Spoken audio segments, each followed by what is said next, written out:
waxay ku odhanayaan waana la caburinayaa Itoobiya gudaheega ma hogaamiye sida Abiy oo kala loo caaya ayaa jira in lagu heeso ayaa la gaaray wixii aan maanta oo dhan ku daalay 3-4 saacadood qaar ayaa raba in ay bulshada dhexdeeda magacayga ku bahdilaan waligayna kama caban laakiin xaq baan u leeyahay cidnaba si shakhsiya aniga ima caayi karto aragtidayda oo ay ka hor iman karaan ra'yigayga waa la dhaliili karaa laakiin caay maya qaarkood xitaa hooyaday ayay caayaan aniga dhaafe xaq la iguma laha isagu markuu caayayo waa xorriyad anigu haddii aan ka hadlana waa ceeb in lagu caayo ma ogashahay adigu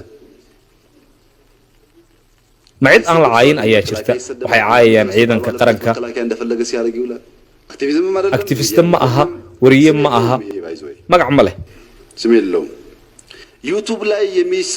wararka ugu badan ee laga dhageystay YouTube ee beenta ah ma ogtihiin in ay dad badan madaxa xanuujiyaan oo ay hurdada u diidaan qof maanta oo dhan shaqaynayay baas dhahaya caawa warka dhageyso warka beenta ah inta uu madaxa ku xanuuno ayaa berrina ay shaqadiisa galaafanaysaa wadan walba qorshahooda ugu weyni waa in ay cay isku dir iyo been ay ku helaan dad badan sababtoo ah qofka dadka ugu badan ku xidhan yihiin ayaa ugu lacag badan Ethiopia dadka YouTube ku shaqeysta cashuur ma bixiyaan haddana annaga ayaa like iyo share ba u sameynaa accountkiisu meel kale ayuu yaalaa wakaalada dabagalka warbaahinta waxa laga rabaa in ay tan baabiiso waa in ay cashuur bixiyaan muwaadin walba wixii soo gala waa in uu cashuur ka bixiyo dollar ayay urursanayaan